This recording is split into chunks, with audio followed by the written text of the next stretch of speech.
एक गज़ल पेश खिदमत है। इस ज़मीं पर उसका मस्कन उसका घर लगता न था।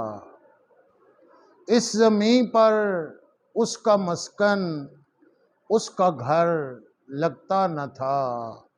इस कदर वो खूबसूरत था, बशर लगता न था।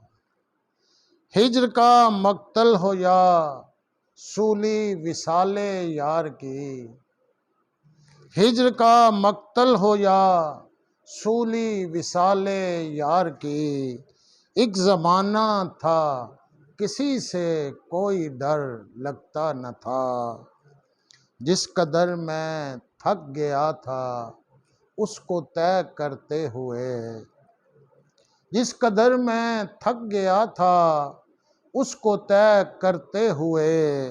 देखने में इस कदर लंबा सफ़र लगता न था।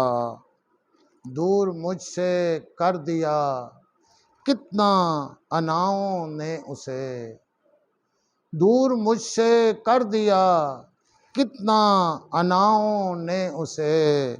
मेरे शानों पर लगा मेरा ही सर लगता न था। कर रहा था जिस तरह सच्ची मोहब्बत की तलाश, कर रहा था जिस तरह सच्ची मोहब्बत की तलाश। आने वाले मौसमों से बेखबर लगता न था।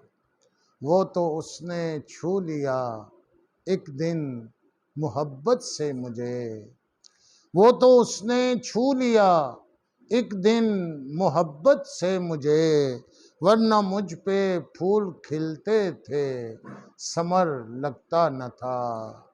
जिस कदर बदनाम था शहरे वफा में वो नाईम, जिस कदर बदनाम था शहरे वफा में वो नाईम। पे बेवफा पहली नज़र में उस कदर लगता न था। इस ज़मीं पर उसका मस्कन उसका घर लगता न था। इस कदर वो खूबसूरत था, बशर लगता न था।